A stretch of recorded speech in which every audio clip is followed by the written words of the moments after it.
Bueno, empezamos esta segunda mesa de hoy. Estamos aquí la Adriana Gil, la doctora Adriana Gil de la Universidad Rovira i Virgili y, perdona, estoy haciendo el contrario de la Universidad Autónoma de Barcelona y yo misma de la Universidad Rovira i Virgili, que somos la IP del proyecto del que hoy presentamos los resultados. Vamos a dividir esta mesa en tres partes y en ese sentido, bueno, aquí tenéis todo un buen listado de personas, ¿vale?, que han participado en este proyecto. Algunas de ellas están aquí, otras llegarán un poco más tarde y otras no han podido venir porque están en este momento en otros lugares, pero como veis es un proyecto en que ha participado bastante personas y que también tenemos luego las colaboradoras internacionales. Bueno, ¿preferiu català o castellà? Com us va millor? ¿Qué? ¿Castellano? Vale, pues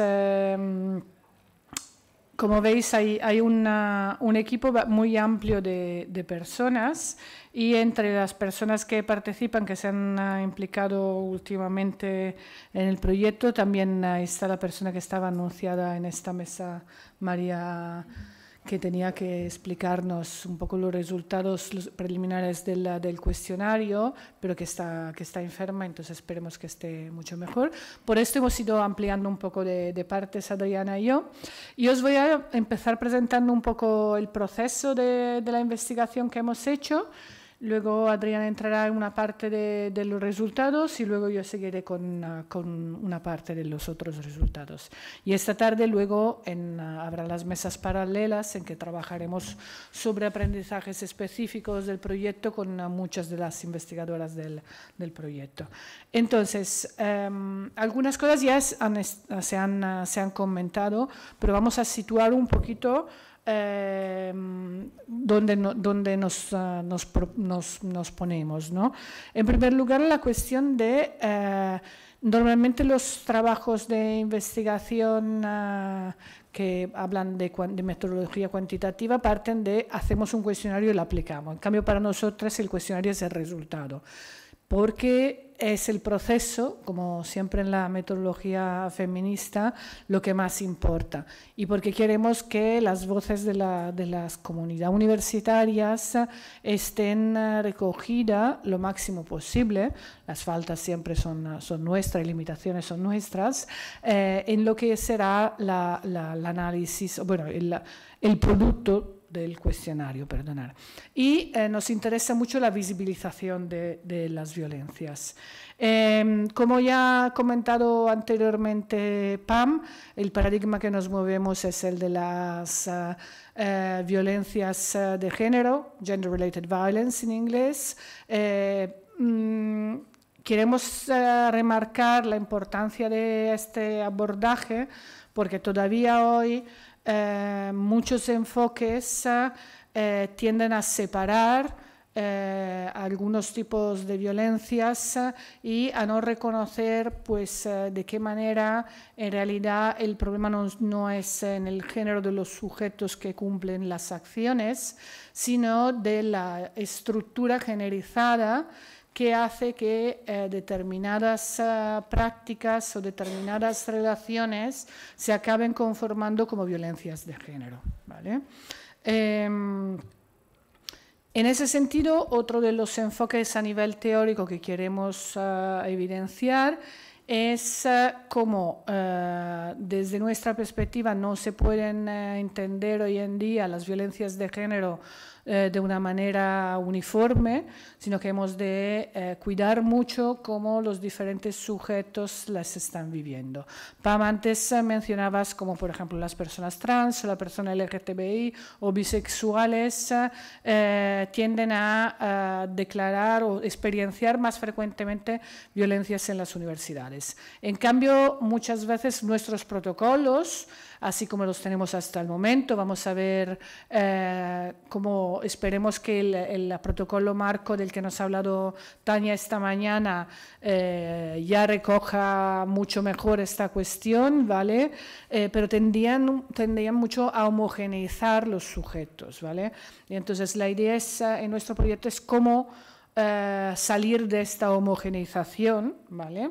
Y al mismo tiempo, cómo dar atención tanto a las violencias que se dan en espacios presenciales como en espacios virtuales, pero no considerándolas como dos elementos separados, sino entender que muchas veces las violencias se dan en un proceso híbrido, que llamamos a veces como blended, recogiendo de la blended learning. No sabemos si en inglés realmente se utiliza esta cosa de blended violence, pero por nosotras la idea es un poco pensar cómo realmente estas violencias se dan en los diferentes espacios en las universidades y a veces son parte de un mismo proceso violento, ¿vale?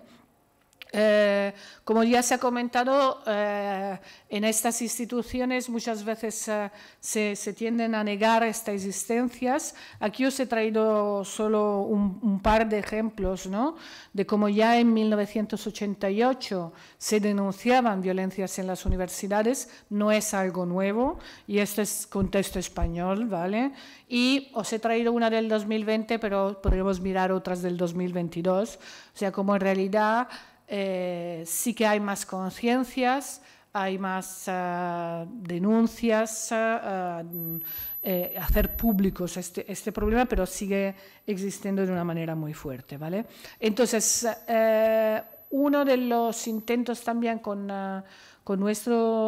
el proyecto es intentar, como dice también Edurne Jiménez, remover un poco, no dejar que las instituciones salgan del proceso de trabajo con violencias de género iguales a como han entrado. Tenemos que transformar estas instituciones, denunciar las relaciones de poder y las jerarquías que permiten que se desarrollen estas violencias de la manera en que se desarrollan, ¿vale? Y lo haremos partiendo de las enseñanzas, o lo hemos hecho a partir de las enseñanzas de la epistemología feministas, y reconociendo que, bueno, lo que hemos hecho es un pequeño ejercicio, una producción de conocimientos parciales, y que hemos intentado que partamos nosotras, pero también las personas con las que hemos trabajado, que son muchísimas, de sí mismas, pero sin quedarse en sí mismas y para intentar entender que vayan mucho más allá, ¿vale? Y para entender los procesos sociales y políticos. Entonces, bueno, aquí os he puesto una idea que podremos definir esta investigación como una investigación activista feminista. Y entonces, ¿por qué la definición de un instrumento de medida? En un contexto feminista muchas veces se considera como lo cuantitativo menos importante que lo cualitativo. Sin embargo, el cuantitativo muchas veces es la base para construir políticas y a permitir en muchos casos, y en las violencias de género ha sido particularmente visible, que se reconociera en parte el problema como un problema mucho más amplio de lo que era vivido hasta el momento. Entonces el discurso es si la estadística es la ciencia del Estado y si está muy masculinizada y controlada por determinados lugares, ¿cómo podemos construir datos feministas? ¿Vale? ¿Qué están midiendo los cuestionarios? Hay cuestionarios que se están utilizando últimamente que los resultados dicen que muchos más chicos reconocen violencias de género en las universidades que no chicas, ¿vale? Entonces, ¿cómo estamos haciendo las preguntas? ¿Por qué? Esta era una de las inquietudes a las cuales queríamos contestar. Y queríamos hacerlos a través de esta lógica colaborativa, a través de este proceso que a partir de la comunidad universitaria se fuera creando lo cuanti. Sin embargo, también nos encontramos con un COVID que hizo que todo lo que queríamos que fueran procesos súper participativos, presenciales, toda esta cuestión que requiere el trabajo con las comunidades, que con la presencialidad obviamente creas también comunidad, creas relaciones, creas cercanías, ha sido mucho más complicado. Y en ese sentido, no solo esto, sino que dentro del grupo de investigación hemos tenido alegrías y malestares compartidos. 2 hijas, varias operaciones, varias plazas, cuidados de niñas y niños o de mayores, todas cosas que han dificultado poder hacer el proceso como nos hubiese gustado. Y uno de los límites que también le vemos es que el Ministerio no nos ha dado la posibilidad de ampliar los plazos para acabar esta parte con mucha más calidad humana, ¿vale? Entonces, brevemente, algunas de las fases que hemos realizado en este proceso, algunas de ellas ya los resultados en esta tarde en las mesas paralelas se presentarán.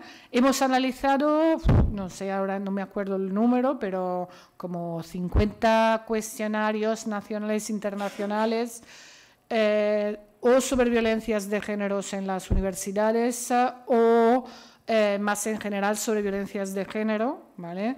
También violencias tecnológicas, para ver cómo estaban analizando, cómo estaban formulando las preguntas, qué estaban preguntando y para buscar buenas y malas prácticas.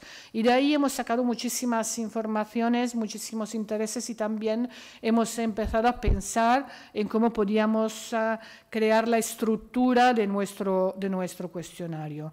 No voy a entrar en los detalles, pero ha sido un trabajo muy interesante. Después hemos realizado focus group y una primera fase de focus group con personas pertenecientes a PASPERE y profesorado perteneciente al estudiantado, me lío, a la universidad, para entrar más en detalle en las vivencias, ¿vale? Adrián nos explicará los resultados de esta parte. También, a partir de los primeros resultados de estas 2 primeras fases, en las jornadas que hemos hecho el año pasado, más o menos, ¿sí? Es que no podemos más de jornadas, lo siento, pues hemos aprovechado el hecho de encontrarnos para hacer dinámicas cooperativas, para volver a trabajar algunos de aquellos elementos sobre los cuales teníamos dudas de cómo implementarlos en los cuestionarios. Y en ese sentido también hemos usado la lógica, pues dinámicas presenciales y virtuales, y ha sido muy interesante, por ejemplo, que mucha gente en Latinoamérica también participó de manera online y también nos dio algunos inputs como, claro, con una mirada culturalmente diferente que te hace reflexionar sobre cuestiones que tenías previas. Entonces, aquí hay el gran vacío, la pérdida en la segunda ronda, porque a partir de ahí queríamos diseñar una primera versión del cuestionario y hacer una segunda ronda de grupos de discusión, pero como hemos dicho, por la cuestión del tiempo no ha sido posible. Aunque porque nos había dicho que sí que nos lo permitían, y entonces prácticamente hemos tardado 6 meses más de lo que pensábamos a enterarnos que no nos iban a dar esta ampliación. Entonces, con todos estos datos hemos ido construyendo esta primera versión de cuestionarios que os presentaré después, y también lo hemos hecho entre muchas manos, aunque ahora estamos Adriana y yo aquí presentando, como hemos enseñado antes, a un equipo gigante con unos saberes brutales, con edades diferentes, con proveniencias diferentes, disciplinas diferentes, y yo creo que esto ha sido una de las fortalezas. Pero también una de las dificultades para la construcción del cuestionario, de cómo Haces unas cosas con unas personas, luego le pasa a otras personas que no han estado en la reunión previa y entonces igual hacen un cambio que ya se había decidido no hacer, etcétera, y vuelve a la circularidad y nos volvemos un poco locas, y luego hay unas como yo que son muy maniáticas y que insistimos, ¡ay no, pero esto! Y entonces volver a hacerlo otra vez. Bueno, quiero agradecer aquí públicamente la paciencia de todas, sobre todo aquellas que han estado en esta última fase como dándolo todo, ¿vale? Y revisando y volviendo a revisar, y la paciencia de estar en este proceso.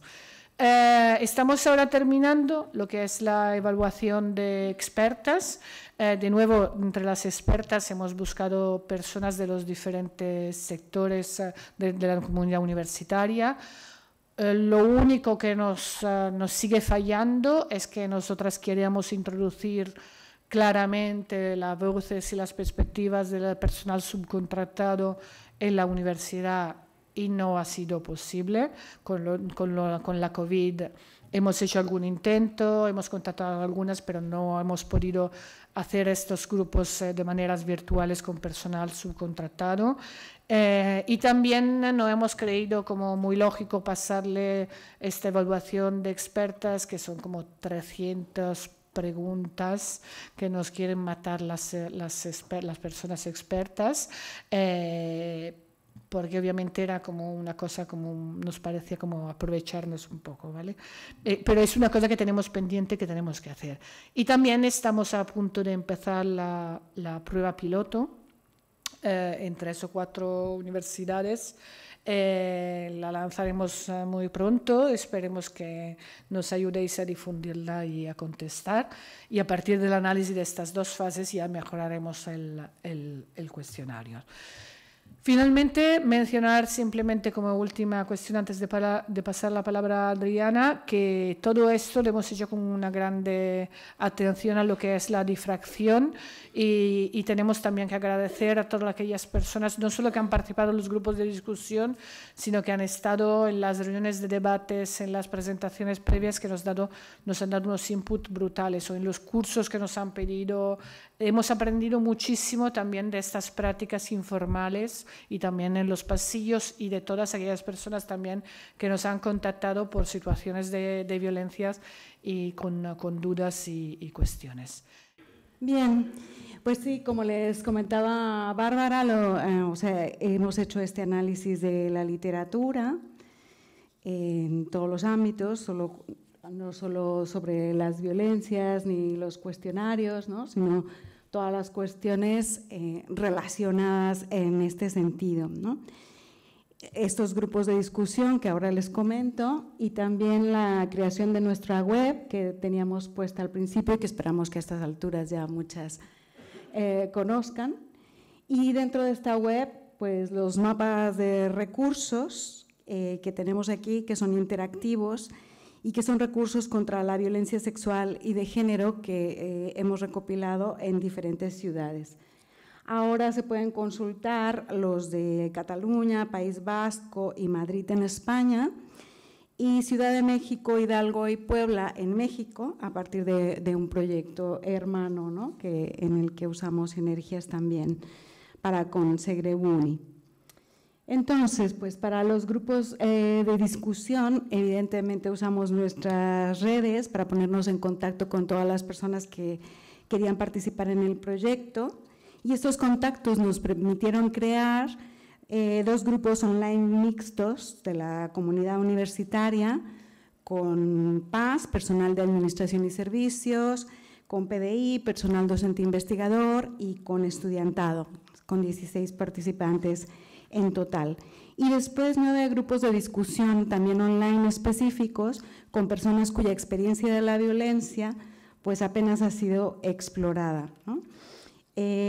Para estos grupos específicos, nuestras gatekeepers, entidades, grupos y personas que han colaborado en la gestión y en la organización o facilitación de los contactos son el Centro Joan Rivière en Psicología y Género, que contactó con supervivientes de la violencia sexual y de género en la universidad, FIL Feministas, FEMmemoria, FEMhistoria, colaboraron en la búsqueda de personas transgénero y no binarias, la Asociación de Mujeres Investigadoras y Tecnólogas en Cataluña, que facilitó los contactos con personas de la comunidad universitaria que cursaban carreras masculinizadas, TOC 2.0 Barcelona y Salud Mental, que facilitaron contactos con personas que sufren trastornos psiquiátricos o psicológicos con o sin diagnóstico, Conexus, que contactó con supervivientes y con expertas en violencia sexual y de género de las unidades de igualdad de las universidades, y Laura San Miquel, que nos ayuda a contactar con personas con capacidades físicas diversas. Entonces, pues sí, aunque nuestro objetivo era contar con al menos 10 participantes para cada grupo, esta condición online y el contexto COVID que comentábamos antes nos permitieron contar finalmente con los participantes que mostramos aquí en cada fila. Nuestro guión base para los grupos de discusión giraba en torno a estas cuestiones que les comentaré ahora, y luego en cada grupo específico pues fuimos abordando aquellas cuestiones específicas de cada uno de los grupos y, por supuesto, con espacio y tiempo para todas aquellas que emergieron y que las participantes quisieron abordar, ¿no? Nosotros empezamos a indagar sobre qué ocurre con las relaciones de género en las universidades, si son un espacio igualitario, acogedor, respetuoso de las diferencias o no. Les preguntamos si conocían casos de violencias de género en las universidades o si creían que se producían estas violencias y entre qué perfiles, profesorado, alumnado, personal administrativo, subcontratado, qué pasaba. ¿Cómo entendían o definían la violencia de género y sexual en la universidad? ¿No? Porque estas definiciones son importantes. Y cómo y dónde se manifiestan estas violencias. Y aquí tratamos el tema de las violencias machistas digitales. En algunos grupos surgió más, en otros no. También hablamos sobre las posibilidades de sufrir o resistir estas violencias en función de los diferentes ejes de opresión, las diferentes características de las personas implicadas, ¿no? Preguntando por la interseccionalidad. Y por último, preguntamos también si pensaban que había similitudes o diferencias en las violencias que se dan en las universidades respecto a otros espacios sociales, ¿no?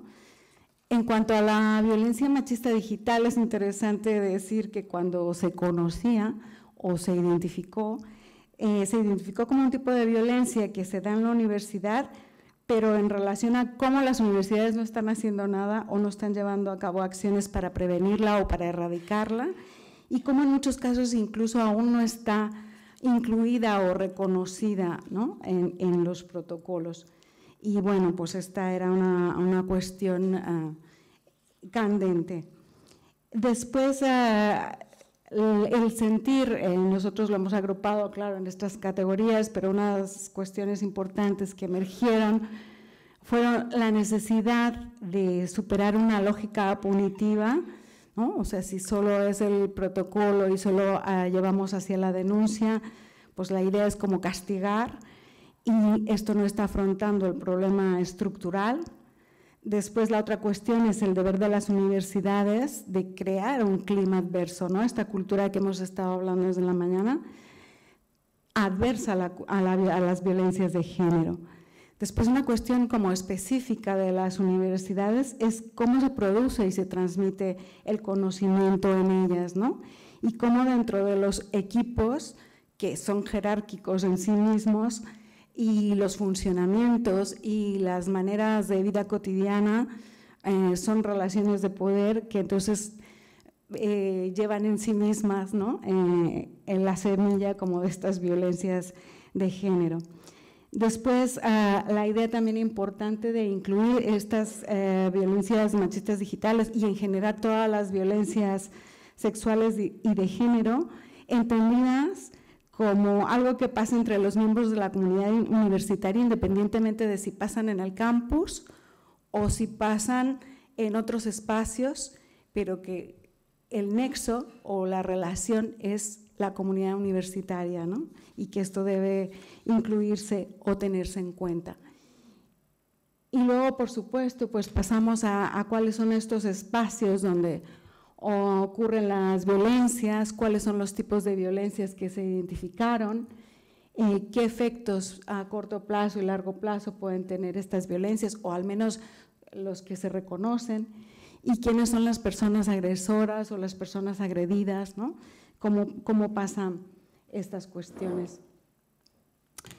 Dentro de los espacios, ya veremos que bueno, hay diferentes cosas, diferentes grupos hicieron emerger cuestiones distintas, pero por ejemplo, bueno, estamos en los baños son un espacio reconocido y donde por ejemplo las personas trans dicen que es uno de los principales donde se sienten incómodas y donde en muchas ocasiones han sido echadas, ¿no? Y que lo relacionan justamente con la construcción binaria de la universidad, ¿no? Como puede, incluso habiendo leyes autonómicas que reconocen el derecho y el respeto de las personas trans en todos los ámbitos, pues esto a la práctica sigue pasando, ¿no?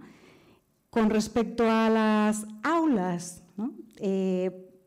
Lo que decían, por ejemplo, muchas estudiantes es cómo, aunque se supone que es un espacio de formación, en realidad están siendo espacios donde se ayuda a reproducir este sistema sexogénero, ¿no? Este binarismo, y cómo amparándose en la ciencia, pues justamente hay toda una serie de discursos de poder pues completamente anti todo, ¿no?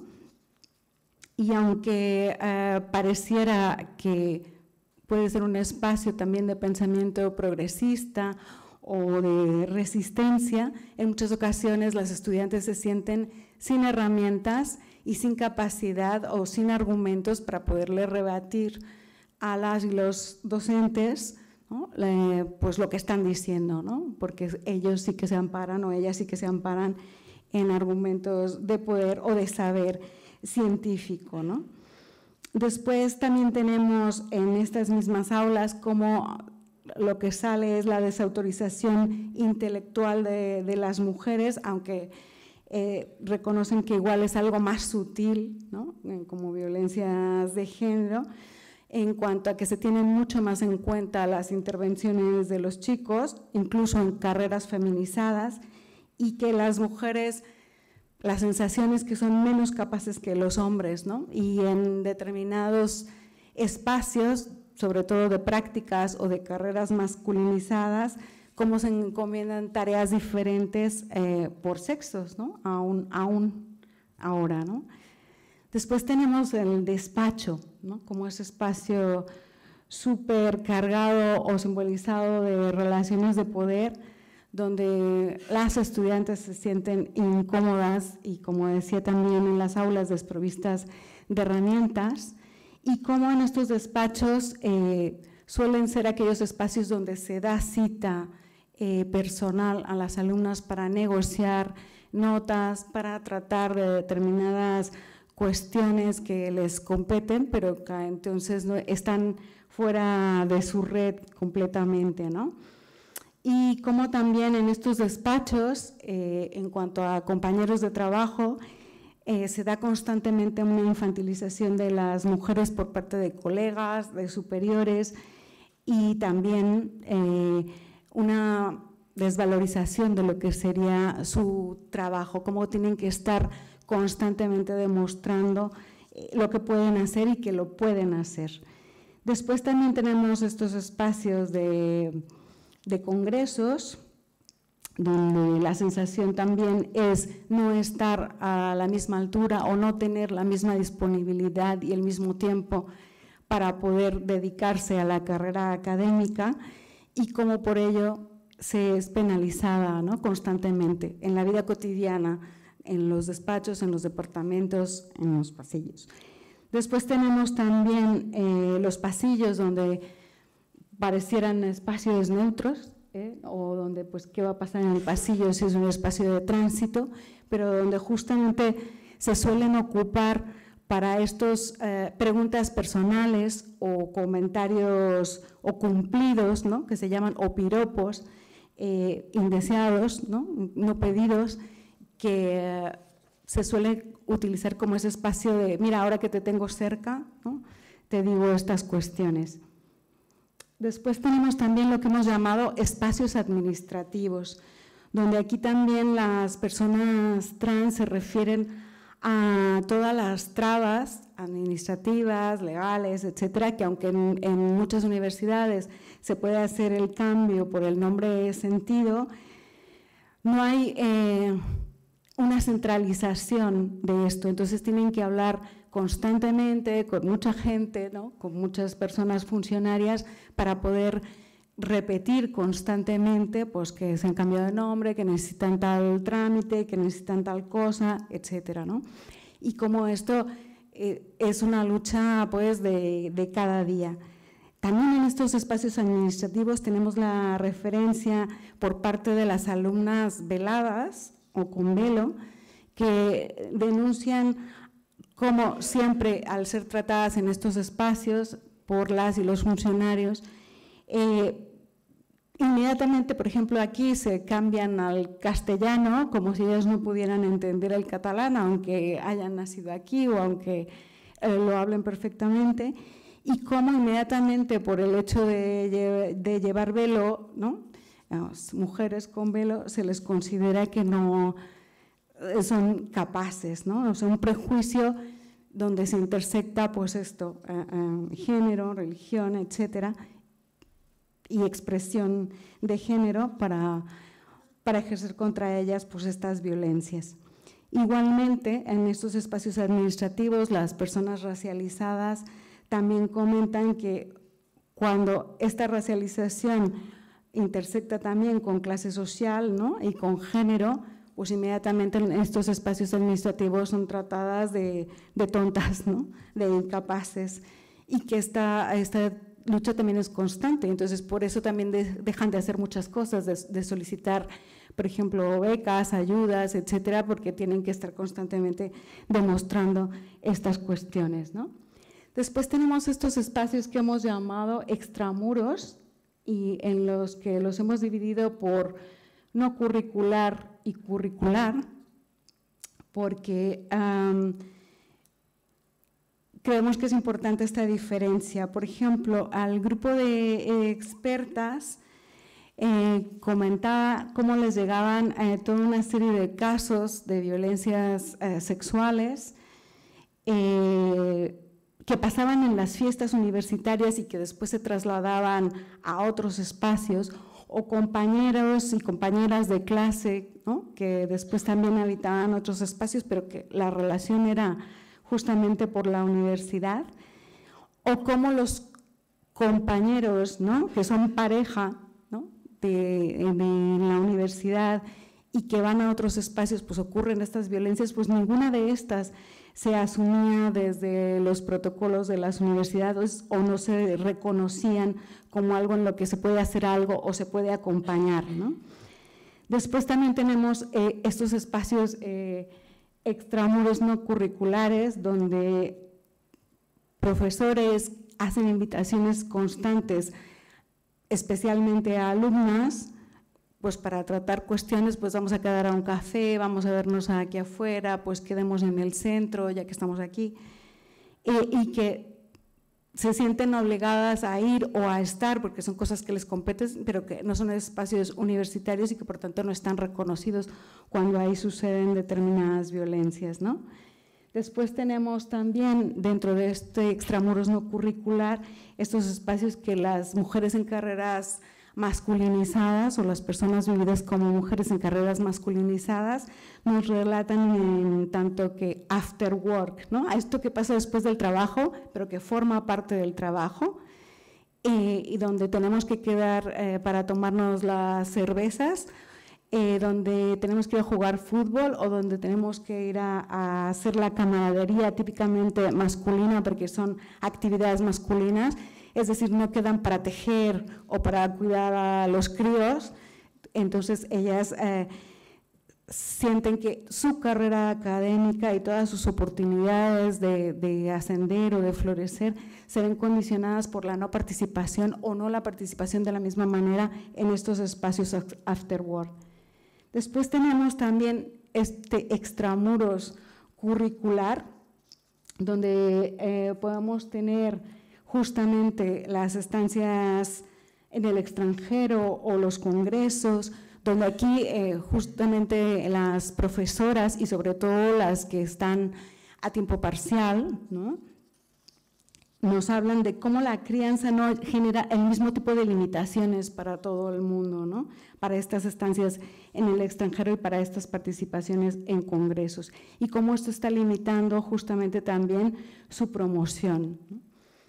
Después tenemos también los centros de prácticas, por ejemplo, hospitales, consultas, empresas, organismos estatales, donde alumnas se refieren a que han sufrido pues, tocamientos, comentarios inadecuados mientras prestaban servicio durante las prácticas, y cómo eso no se reconoce ni por el centro de prácticas ni por la universidad como algo de lo que se tienen que hacer cargo, ¿no?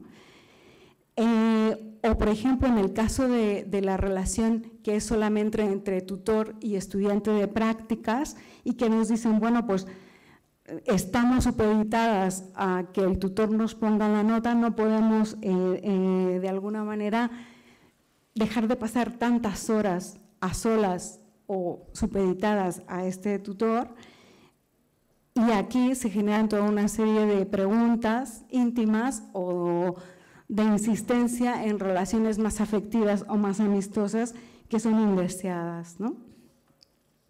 O, por ejemplo, las estudiantes con velo también se refieren a cómo para poder realizar sus prácticas, incluso sus mismas tutoras les han recomendado quitarse el velo, porque si van con velo no consiguen plazas de prácticas, ¿no? O no consiguen inmediatamente el mismo tipo de oportunidad o el mismo tipo de oferta.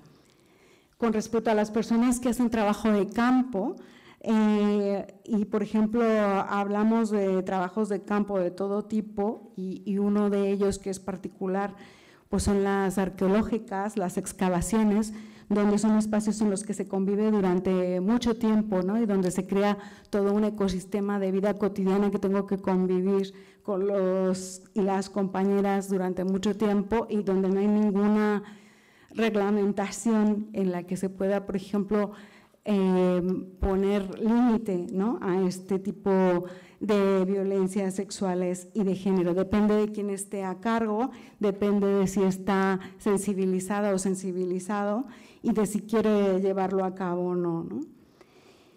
Después tenemos los espacios virtuales, según los cuales también hay toda una serie de cuestiones que no se tienen en cuenta. Son todos estos espacios, aparte de los Moodles o los campus virtuales, pues los WhatsApp del grupo, los mails, ¿no?, que no están bajo ningún control y bajo ninguna regulación, donde justamente también se generan estas violencias sexuales y de género, pero que además tampoco se pueden presentar o se pueden reconocer en determinados espacios como legítimas.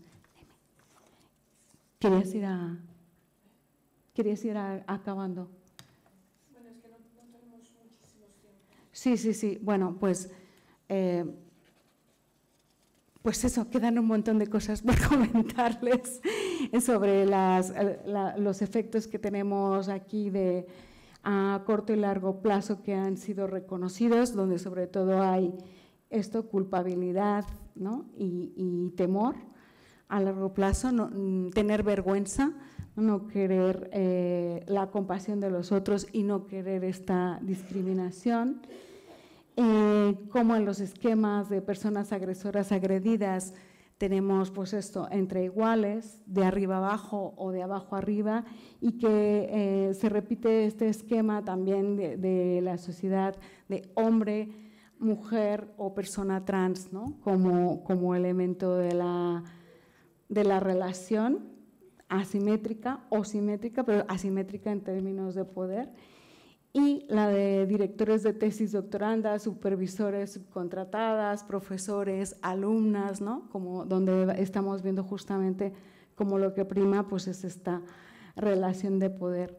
Y en cuanto a la definición y los tipos de violencia que se reconocen, tenemos aquellas, o sea, cómo se entiende el espacio universitario en sí mismo como un espacio totalmente jerárquico, totalmente caciquil, que provoca ya en su propio ambiente esto, aquellas violencias que llamamos sutiles, ¿no? Y que de alguna manera son poco reconocidas o tanto por los protocolos como por las propias personas que lo sufren, y de alguna manera todo este conjunto de violencias que denuncian particularmente a las personas trans o el colectivo LGTBIQ. Bueno, estas, las violencias digitales, psicológica, ¿no? Epistémica, etcétera, que tiene que ver pues con la especificidad de la universidad en cuanto a la infravaloración de los saberes, ¿no? que se pueden dar en ellas. Bueno, ya podemos luego comentar afuera en pasillos más cuestiones sobre esto, simplemente decirles que a partir de estos focus group también las personas nos dieron toda una serie de propuestas de mejora en la docencia con respecto a lo que sería la formación en sí de toda la comunidad universitaria y particularmente de las personas docentes, y mejoras en la docencia con respecto a las políticas, ¿no? A la transversalización de la perspectiva de género, pero también a la revisión de planes docentes, a las medidas de discriminación positiva con mirada interseccional, ¿no? Es decir, sí, tenemos que tener estos lugares aquí y a que haya personas y figuras de acompañamiento en casos de violencia que forman parte de personas que están trabajando en ello, están especializadas en ello,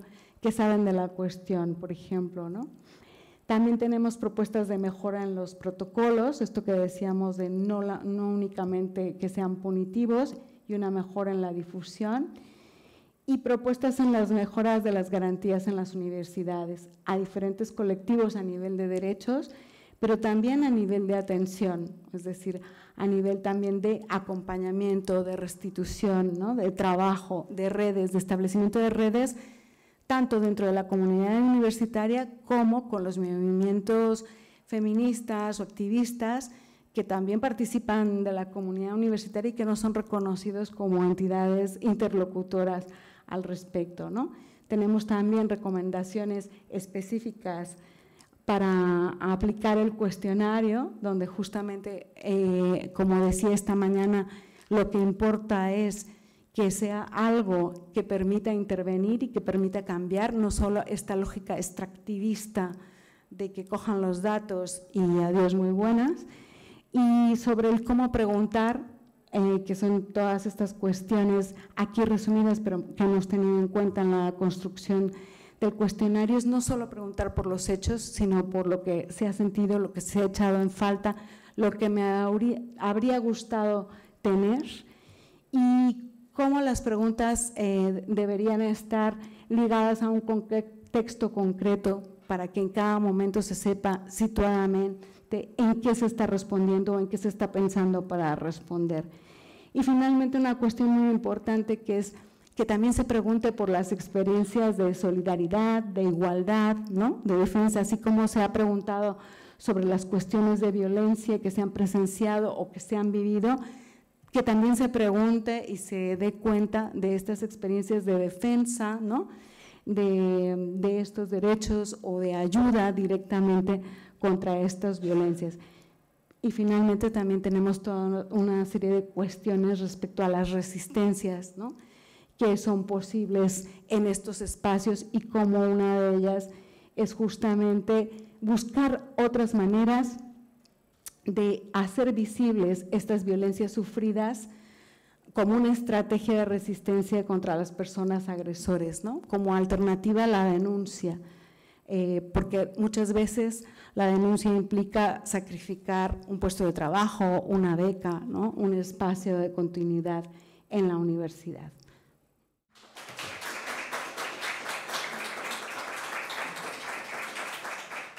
Muchas gracias, Adriana. Es muy difícil recoger tanto trabajo en poco tiempo. Y os voy a presentar un poquito ahora cómo hemos plasmado esto, los aprendizajes, los focus groups y también de las otras, del análisis de los cuestionarios, el análisis de la literatura y de todo este trabajo interconectado colectivamente en lo que son el o los cuestionarios. Y empezamos por el o los, porque empezamos con la idea de hacer un cuestionario y acabamos teniendo dos con la idea de acabar de haciendo un tercero, ¿vale? ¿Cuál es el focus que normalmente hay en los cuestionarios y cuál es la idea o el focus que le hemos intentado dar nosotras? Bueno, son muchas veces los cuestionarios quieren ver como qué piensas sobre las violencias de género, pero como muy en general, o preguntan, utilizan muchísimo terminología normativas o nosologías médicas o clasificaciones de violencias muy clásicas. Nosotras hemos pensado en la importancia de hacer un cuestionario que permitiese, por una parte, mirar hasta qué punto las personas, las comunidades universitarias reconocen la existencia de violencias de género y sexuales en las universidades, un cuestionario que hemos llamado como el cuestionario central o general, ¿vale? Sin embargo, queríamos esta tensión que ya hemos comentado esta mañana por la vertiente también interseccional, ¿vale? Para cómo detectar la interseccionalidad, nos llevaba a pensar que en esta detección sí que se pueden hacer análisis para ver si hay diferencia en cómo las personas diferentemente situadas perciben la universidad, han tenido algún evento particular de violencia, pero a veces no te permiten ir muy en profundidad. Y hemos pensado por ello que no es suficiente preguntar por de alguna manera las violencias como si fueran elementos separados, sino tenemos que indagar sobre experiencias de violencias en su complejidad, ¿vale? Muchas veces la violencia no es solo que te toquen en una parte donde no quieras que te toquen. Esto depende de cómo puede ser violencia o no puede ser violencia. Los actos de por sí, si tú le dices a una amiga, oye, que me parece tener un nódulo y te toca un pecho para sentir si tienes un nódulo, no es una violencia, ¿vale? Pero si tú vas por ahí y alguien te pone la mano en las tetas, es una violencia. Entonces vemos como el mismo acto es violento o no por una serie de características que significan este acto, ¿vale? Y entonces en el cuestionario general era muy difícil poder determinar todos estos elementos. En parte hemos intentado introducirlo, pero la idea era como ver más en profundidad en cuáles son todos aquellos elementos que configuran que exactamente esta experiencia haya sido vivida y sufrida como violencia. Y por ello hemos creado el cuestionario que hemos llamado, entre comillas, entre nosotras, porque aún no le tenemos un título oficial, se aceptan propuestas, experiencias encarnadas de las sobrevivientes, en que cuando la gente acabe la primera parte del cuestionario, digamos, pueda decir, bueno, ¿has vivido alguna experiencia de todo, a partir de todo lo que has visto, has vivido algunas experiencias que ahora consideras que podemos considerar como violencia? ¿Quieres darnos más detalles sobre esta experiencia? Y entonces entramos en un cuestionario que es mucho más centrado en analizar cómo se ha dado esta violencia.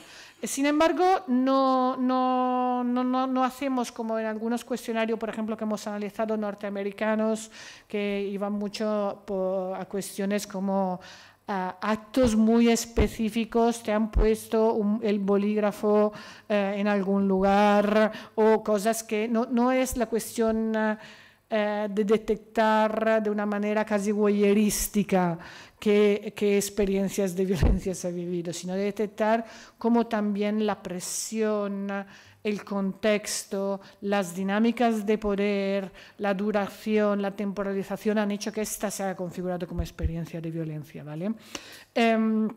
Y luego tenemos una tercera idea de cuestionario que aún no hemos acabado porque la verdad hemos debatido un montón sobre cada uno de los aspectos de este cuestionario para intentar hacerlos lo mejor posible, pero que queríamos hacer también para trabajar con las experiencias de las personas que han sido testigos de experiencias de violencias y también con la idea que, bueno, el ser testigo y actuar o no actuar también puede significar también ser parte agresoras, ¿vale? Y entonces ver un poquito cómo la gente reconoce por qué ha actuado o no ha actuado delante de situaciones de violencia, si lo ha hecho por miedo, si lo ha hecho por otras cuestiones. Pero esto lo tenemos todavía en la retrocámara, ¿vale?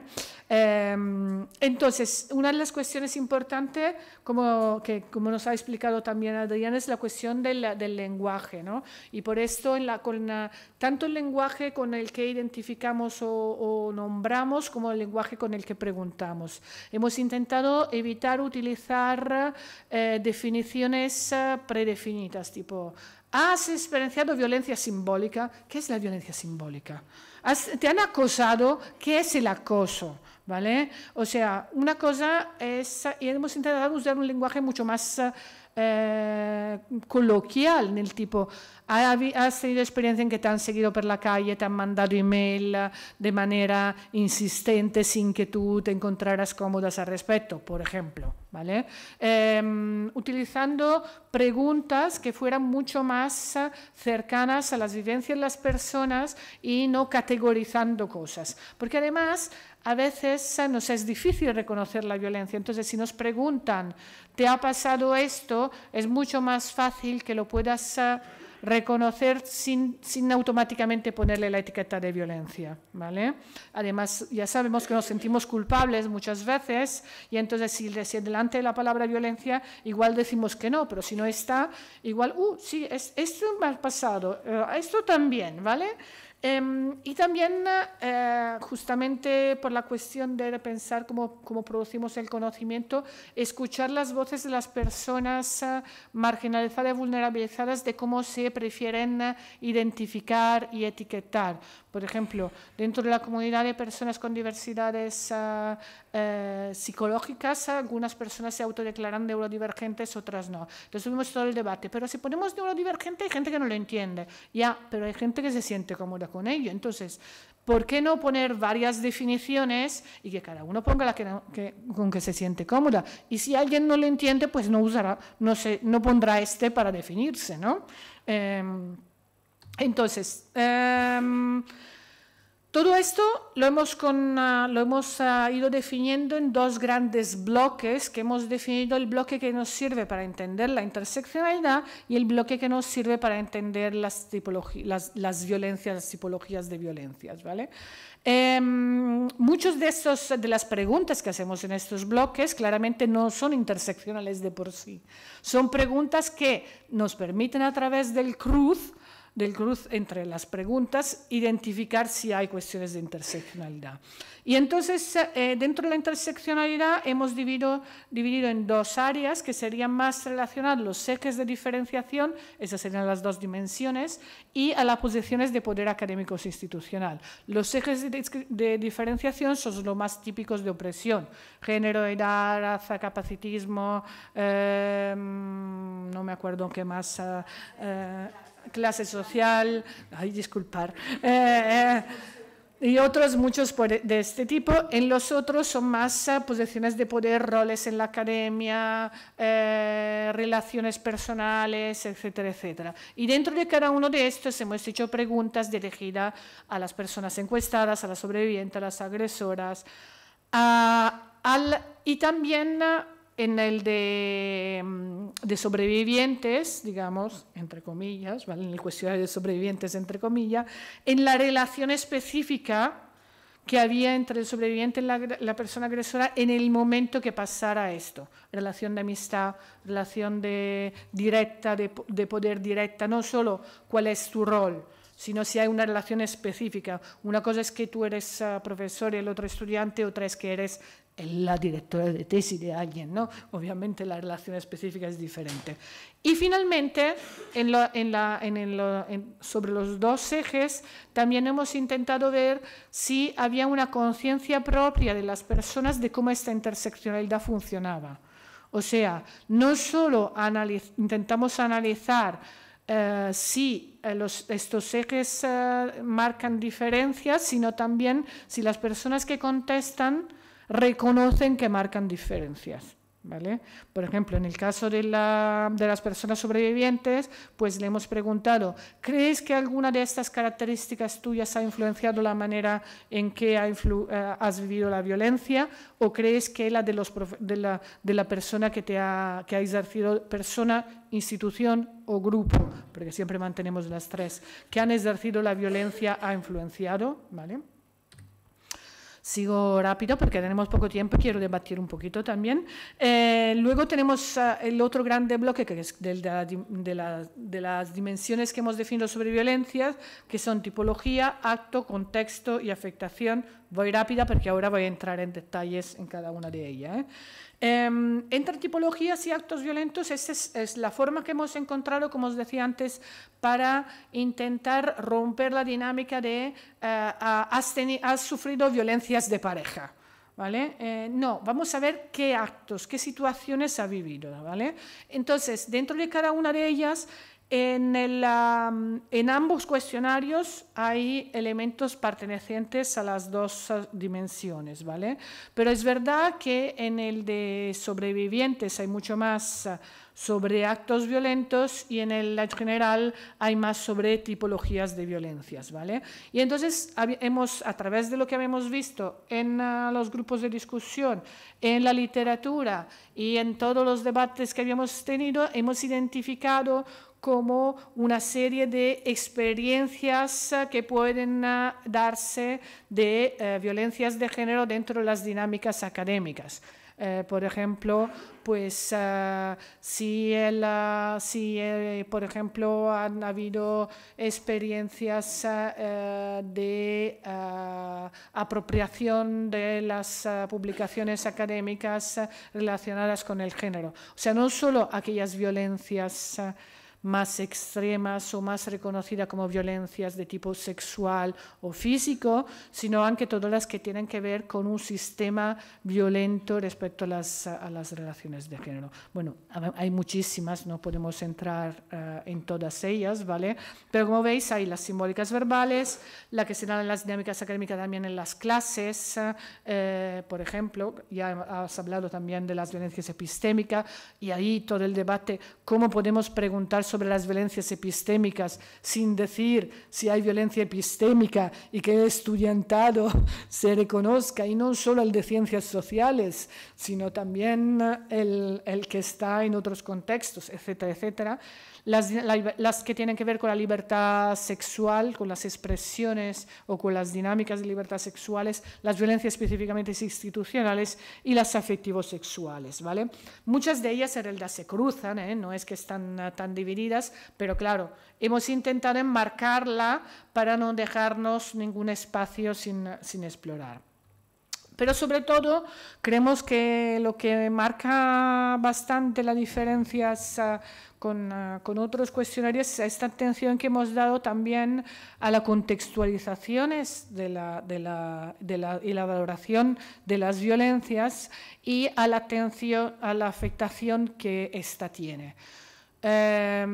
¿Por qué? Porque, como decíamos antes, no es lo mismo que alguien te esté mirando con una mirada sexualizante y tú estés en un contexto de fiesta y es un juego entre dos personas, ¿vale? O si esto te pasa en determinados otros contextos y te da miedo y hace que no salgas más de casa, que no vayas a determinados lugares. Y esto es lo que marca las violencias de género. Y también lo que marca la diferencia entre mismos actos respecto a lo que es la violencia. Y por esto nos hemos focalizado en identificar lo que es la intensidad, hasta qué punto esta violencia ha sido intensa, y en ese sentido hay todo lo que es también cuánto tiempo ha durado, cuántas veces se ha repetido, cuántas personas han repetido esta tipología de violencias, por ejemplo, qué consecuencias tanto psicofísicas, personales como de tipo laboral, académico has tenido a corto y a largo plazo, que pueden ser de consecuencias como ya no puedo ir a clase, a consecuencias del tipo, bueno, tener una depresión o lo que sea. ¿Qué reacción han tenido las sobrevivientes? ¿Vale? Justamente para reconocer también su agencia, qué has hecho, qué has querido hacer y por qué has decidido hacer esto o hecho otra cosa. ¿Qué respuestas ha tenido el entorno? ¿El entorno ha sido otra vez un agresor o ha sido un entorno que te ha ayudado? Y reconocer también la agencia de todos aquellos grupos y colectivos, como decía antes Adriana, que pueden haber. Y también si ha habido una evolución en este proceso de violencia, ¿vale? Y hasta qué punto, ¿vale? Y entonces, en la otra parte, es más una cuestión de también entender hasta qué punto no solo valoras tú la violencia, sino el contexto. A mí no me gusta mucho la expresión cultura de la violación, pero sí la cultura organizacional en relación a las violencias. Prefiero más esta porque considero que es un oxímoron la cultura de la violación. Pensar en violación no es cultura, sino, es otro tipo de dinámica, pero igualmente el contexto cultural y organizacional, ¿cómo es? ¿Acepta las violencias, la rechaza? ¿Hasta qué punto? ¿Cuál es tu sensación? ¿Te sientes cómodas o no cómodas en clase, en los pasillos, etcétera, etcétera? Y intentar ver todos esos espacios presenciales y virtuales, como estaba comentando Adriana. Y acabo aquí para dejaros un poquito de espacio para comentario, preguntas, reflexiones. Disculpad la prisa. Aquí hay mucha gente también que ha participado en ello, gente que ha estado en otro contexto haciendo otras cosas, por lo tanto, todas las aportaciones son más que bienvenidas. Nada, yo sí que cuando veo así el cuestionario, no la estructura, etcétera, me parece importante como explicar un poco también todos esos procesos y debates en los que el cuestionario, por ejemplo, no se va a pasar más en formato digital, en cuando se ha hablado de si el papel sí o el papel no. Por comentar un poco también eso, ¿no? Sobre todo vosotras, no yo, pero es más pregunta como para que lo invitar a comentarlo un poco, ¿no? Para que se vea también cómo esa estructura tan compleja de cuestionario luego va a tomar formas concretas, ¿no? Porque a mí al principio me pasaba, vale, yo estoy en el proyecto, para quienes nos conozcamos, y al principio me pasaba, ¿no? Yo decía, ¿cómo? ¿No? Ahora estás hablando de 3 cuestionarios, hablamos de muchísimas variables, ¿no? Un poco cómo todo eso se concreta y se materializa, por si os apetecía comentarlo un poco o no. También podéis ignorarme si queréis. Está bueno. Era teniendo en cuenta los distintos colectivos, que ya se ha dicho y se ha hecho referencia a ello, pero que creo que es necesario porque es el primer cuestionario, o al menos de los que hemos trabajado, que ha intentado recoger las voces de los distintos colectivos y no siempre los que estamos muy representados. Eso creo que hay que seguir insistiendo para que quede constante. Sí, bueno, sí, o sea, hay varias cuestiones. El cuestionario lo estamos subiendo con mucho cariño y mucho esfuerzo, sobre todo por parte de María en el Lime Survey, ¿vale? Para hacerlo online. El hecho de hacer el cuestionario online nos es particularmente útil justamente por todas estas discriminantes. O sea, hay preguntas por las que hemos, por ejemplo, formulado 4 preguntas diferentes dependiendo de cuál ha sido tu respuesta a la pregunta anterior, ¿vale? Porque dependiendo de esto te vamos a preguntar una cosa o te vamos a preguntar otra. Esto es una complejidad bastante importante, obviamente dependiendo de qué colectivo perteneces, ¿vale? Esto sobre todo, pero también de determinadas, si has contestado esto, entonces te vas aquí, si has contestado esto, vas aquí.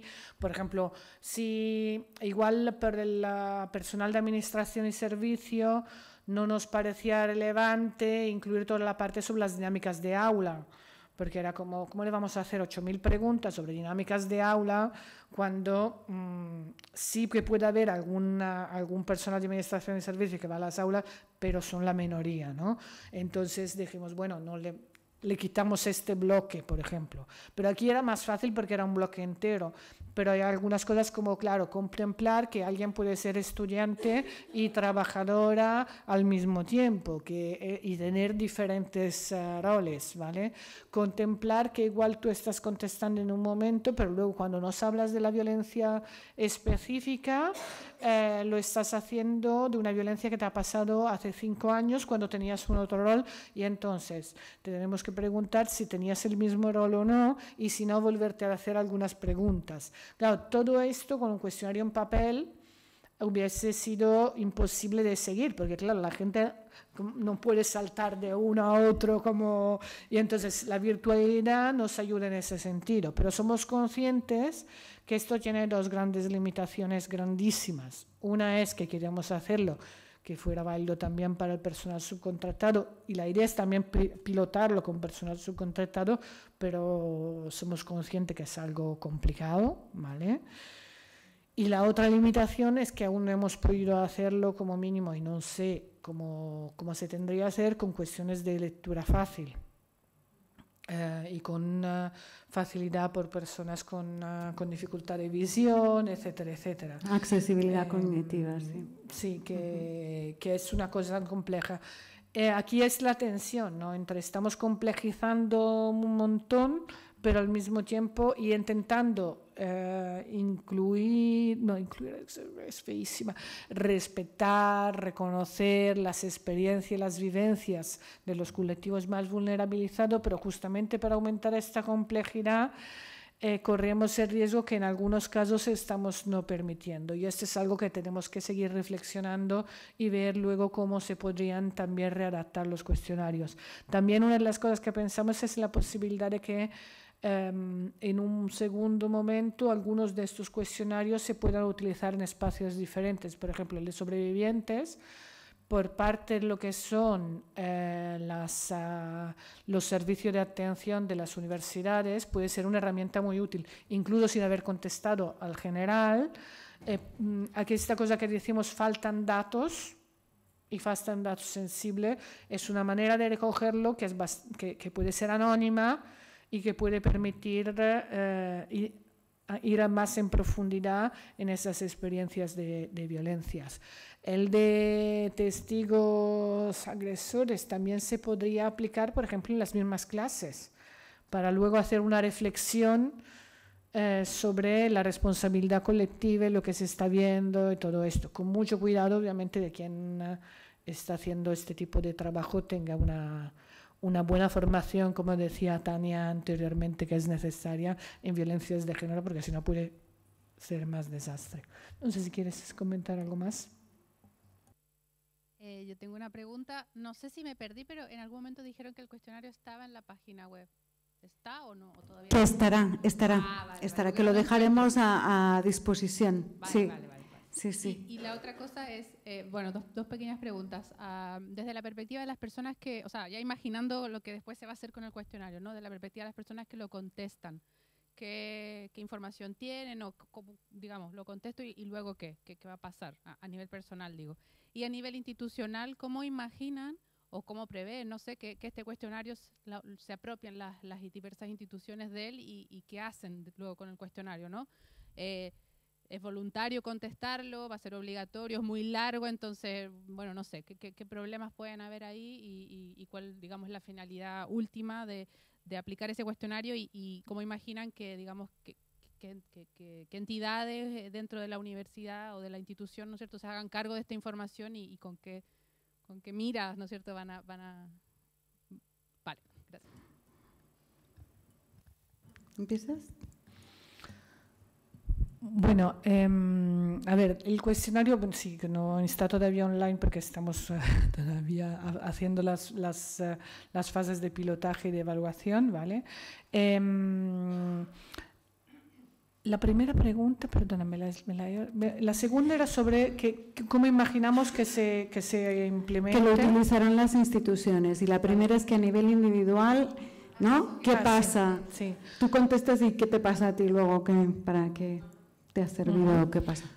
Bueno, obviamente es una elección muy personal. Nosotras la idea es trabajamos siempre con la mayoría de cuestiones en Creative Commons, entonces ponemos a disposición los resultados lo máximo posible de toda la comunidad universitaria, entonces lo que esperemos que pueda pasar sea que haya mejora en este sentido, como ha comentado también la consellera esta mañana, pues estamos también intentando hacer como incidencia política, incidencia social, entonces que se produzcan cambios, ¿vale? A nivel personal también hemos incluido, y por ejemplo, una de las cosas que preguntamos cuando la gente dice quiero hablar de mi experiencia de violencia, le dijimos, hey, ¿en qué momento estás de tu experiencia de violencia? ¿Estás segura que es el momento adecuado? ¿No lo estás? Y luego le remandamos a los mapas por si quiere ir a entidades de soporte, etcétera, etcétera. Eso para nosotros es como muy importante. Entonces, los resultados obviamente agregados se harán público y la gente los puede utilizar, incluso los colectivos, para hacer presiones en sus propias universidades, etcétera, etcétera.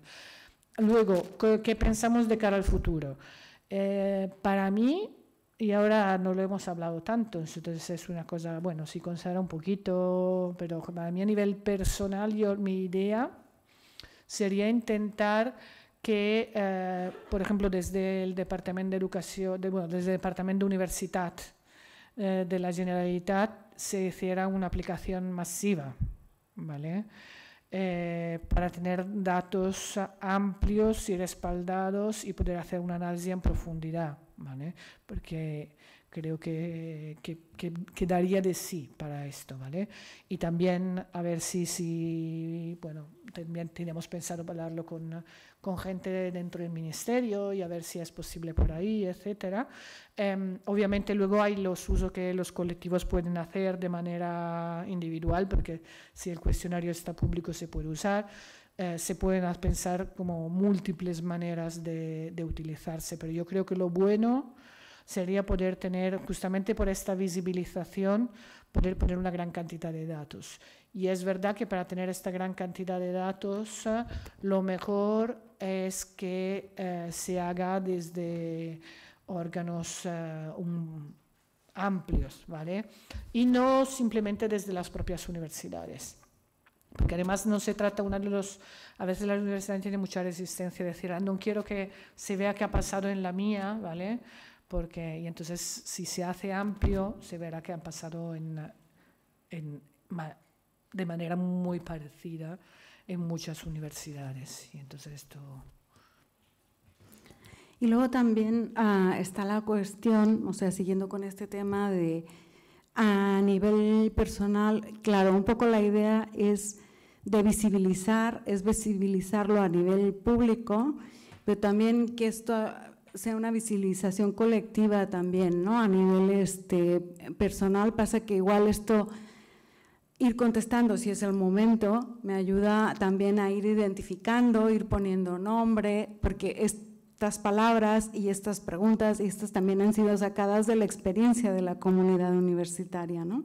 Entonces se trata justamente de que la propia aplicación o el propio uso que llega hasta donde tú quieras, que efectivamente es voluntario, que puedes dejar en el momento que te parezca, también te ayuda a hablarlo con otras y otros, a debatirlo, a preguntártelo, a reflexionar, ¿no? Que este era un poco el objetivo. Y esto de los datos masivos a nivel de las instituciones, etcétera, un poco el objetivo es para poder abordar un problema, lo primero es ponerle la dimensión, ¿no?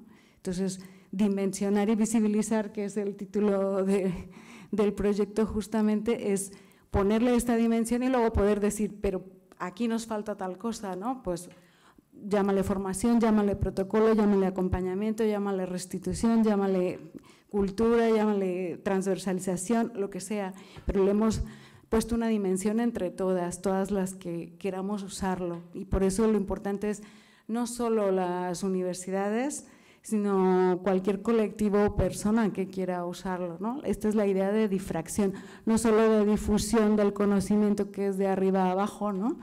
Como universidad Eje del Saber te difundimos nuestro saber, sino la idea es que el saber es compartido y coproducido y entonces lo usamos todas, ¿no?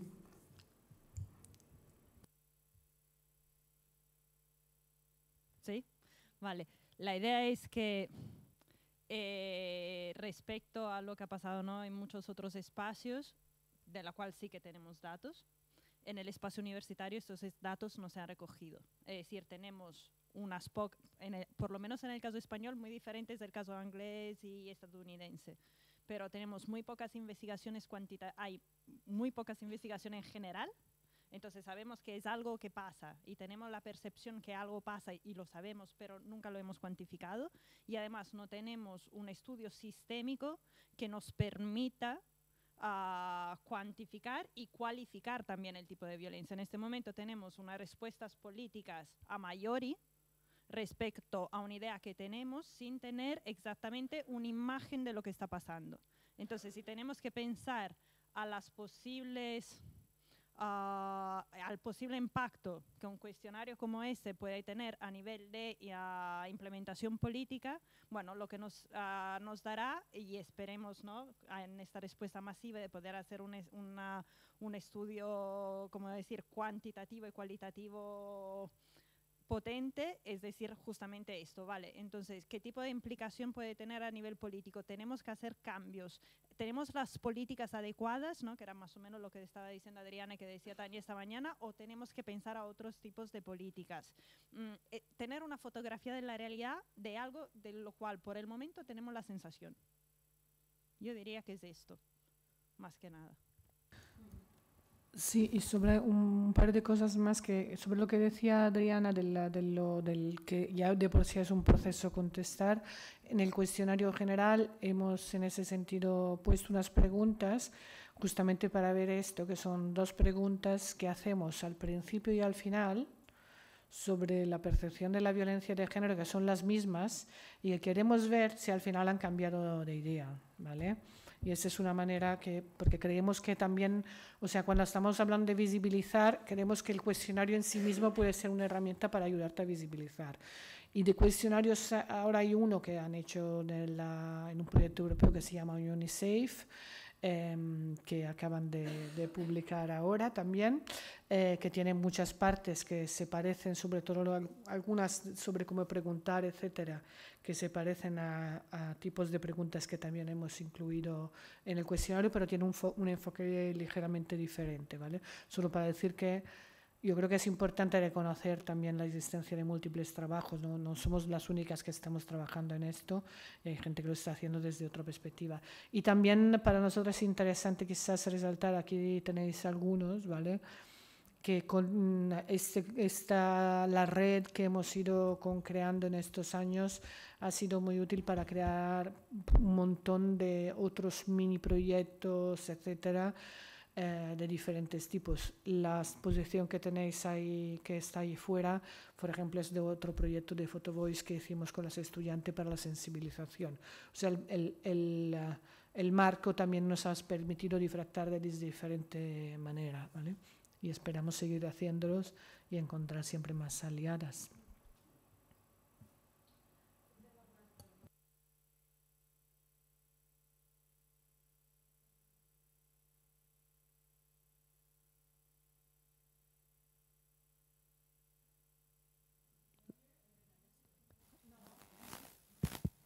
Hola, vale.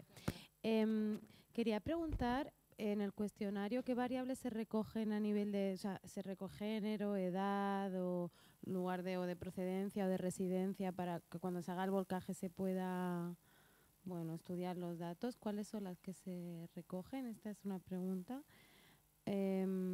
Otra es, ¿para cuándo está previsto que se puedan implementar por primera vez? Y tenía otra que esta sabía que se me iba a olvidar. Bueno, si me vais contestando, igual ahora me viene.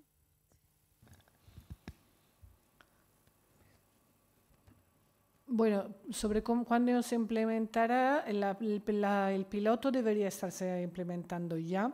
Desafortunadamente hemos tenido varios problemas y también técnicos, y estamos esperando de poderlo implementar en la próxima semana. Esperamos poderlo lanzar, ¿vale? La implementación masiva depende de si tenemos que hacer primero pasos para hablar al respecto. respecto a cuáles preguntas, hacemos un montón y hemos intentado esas preguntas que decíamos identificativas que no sean las clásicas, ¿no?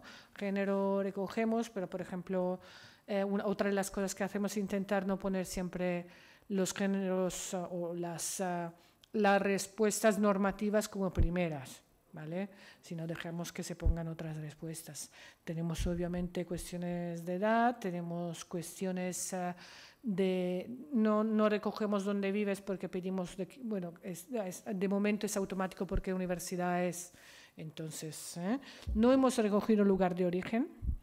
Porque creemos que, bueno, donde has nacido no nos da muchas informaciones. Hemos intentado hacer algunas preguntas que nos permiten identificar si la persona se autopercibe como que tiene una experiencia como racializada, por ejemplo, y qué tipo de derechos tiene. Clase social también hemos hecho 2 tipos de preguntas que tienen que ver una con la autopercepción de la clase social y otra que dependiendo de la relación, o sea, si es profesorado o si es estudiantado, en el estudiantado sí que qué percepción tiene de cómo es su bienestar socioeconómico y cultural respecto a los de sus compañeras y compañeros, y al profesorado si considera que hay, ahora las digo mal, no son así las preguntas, si hay una movilidad social respecto a su familia de origen, ¿vale? Luego hay cuestiones, bueno, varias cuestiones sobre hay cuestiones sobre las diferencias, las diferentes habilidades y la percepción de las mismas, si hay algunas, si consideras que hay algunas condición o habilidad, no me acuerdo exactamente cómo lo hemos formulado, mejor de cómo lo digo ahora, que te influencia en tu vida diaria, ¿vale? Y en tu vida académica. Luego tenemos, a ver, todas las preguntas de tipo...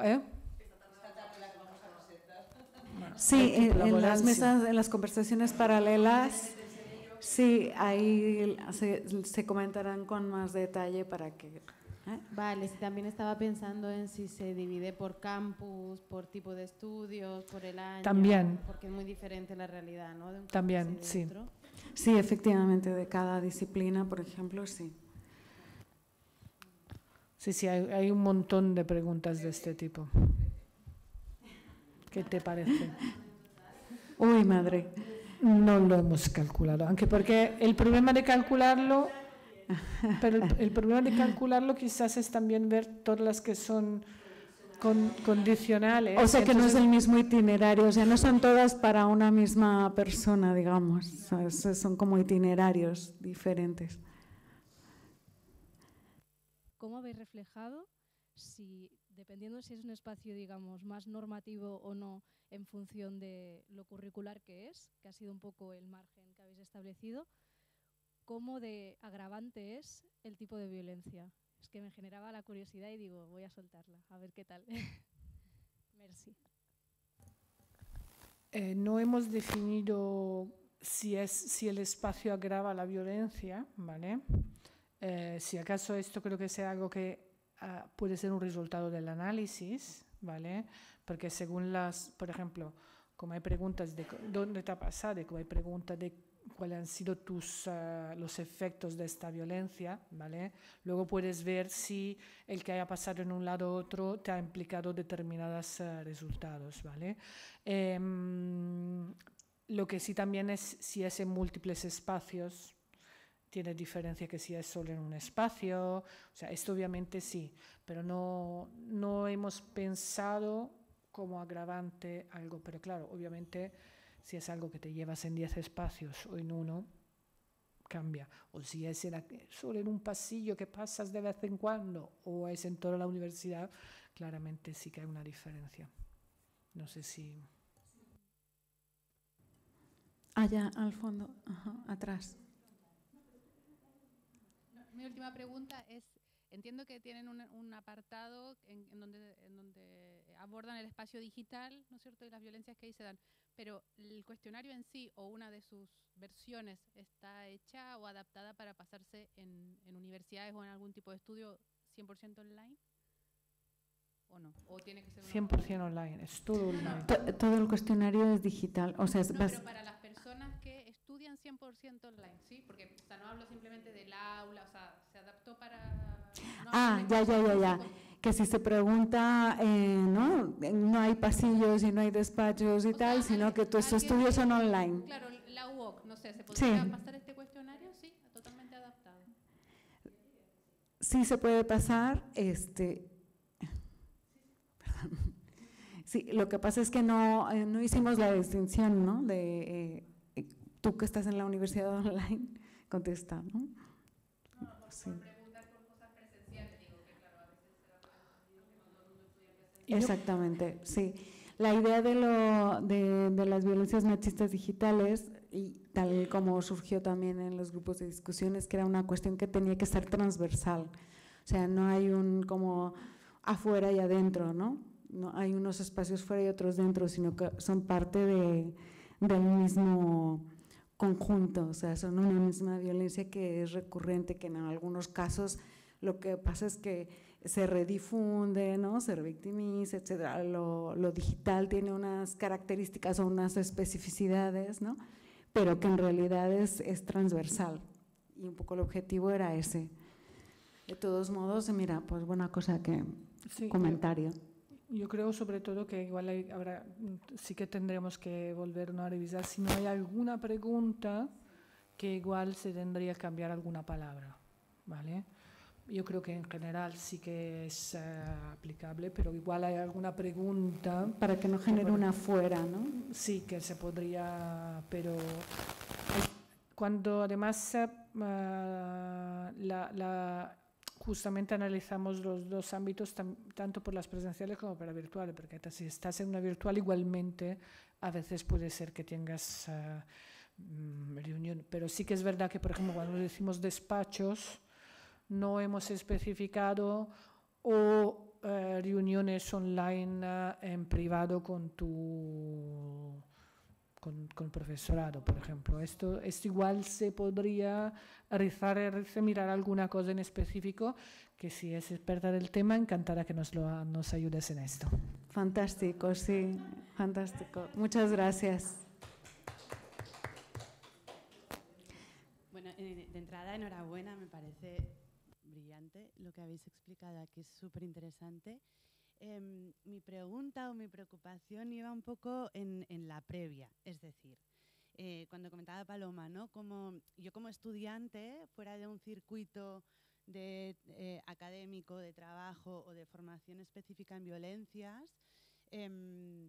¿cómo llego a sentirme interpelada? Porque con lo que contabas tú, Adriana, por ejemplo, o lo que contaba Bárbara, ¿no? Que me pareció muy interesante, de no poner el acento en el acto, ¿no? Entonces, tú de pronto has hablado, a pesar de la rapidez, pero enseguida has podido poner ejemplos muy concretos de ámbitos que nosotras no asociamos directamente con la violencia más clásica, entre comillas, ¿no? O más extendida de lo que consideramos violencia de género. Entonces yo como universitaria puedo decir, no, la violencia de género no va conmigo.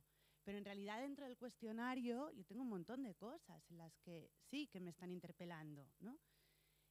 Esta previa, es decir, este ejercicio de difusión…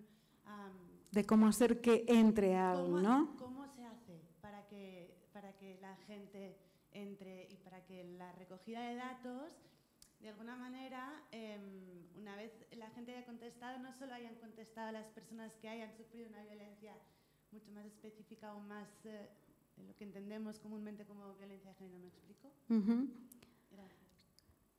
Digo una cosita y luego sigue si quieres. Que es bonito esto que comentas, porque justamente una de las cuestiones muy claras de los grupos de discusiones, por favor, ¿no? Esto que decíamos del lenguaje, no pregunten qué es violencia, o sea, si has sufrido violencia psicológica. Dime si te han humillado, te han aislado, te han separado de tus amigas, cosas que yo entienda, ¿no? Y si por favor no lo apliques así en un mail masivo que ni me voy a mirar, ¿no?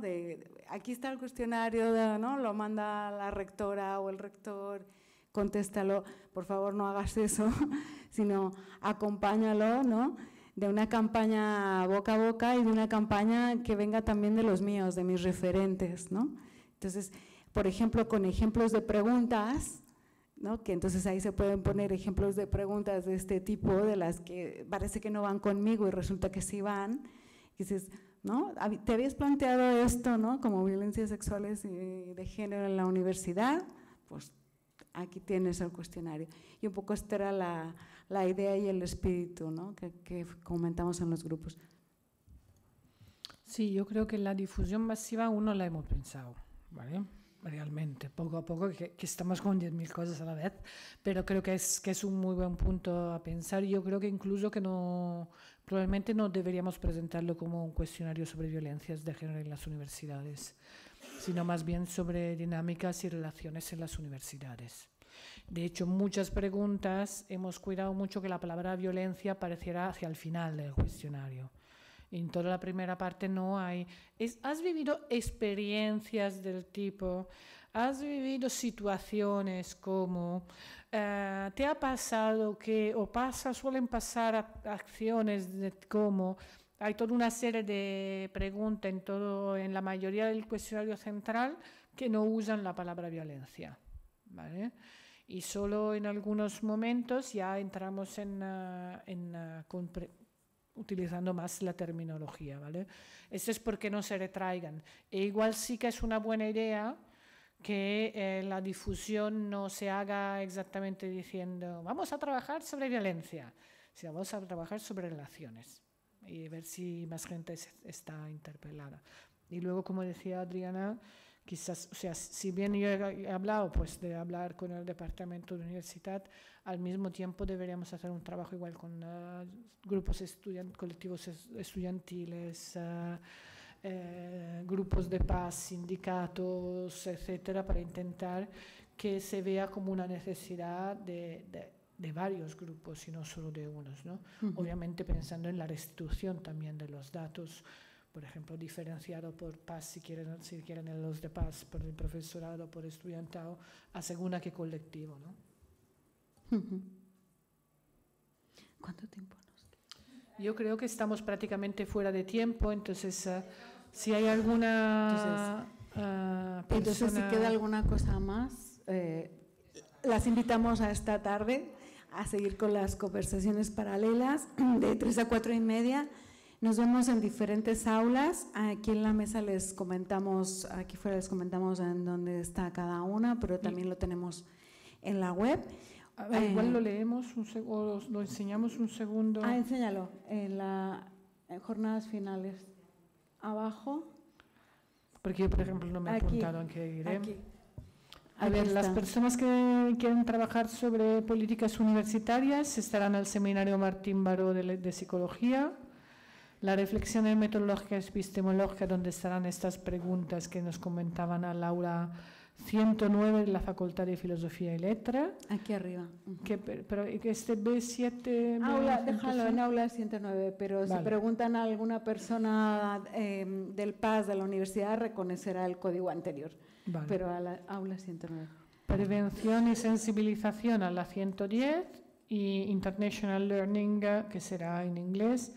Así la pobre Pam could finally participate fully, estará en la aula 111, ¿vale? Todas de filosofías y letras, menos la del seminario Martín y Baró. Y luego nos vemos aquí a las 4:30 para las conclusiones de estas conversaciones paralelas y para la clausura. Así que las esperamos. Muchas gracias. Muchas gracias.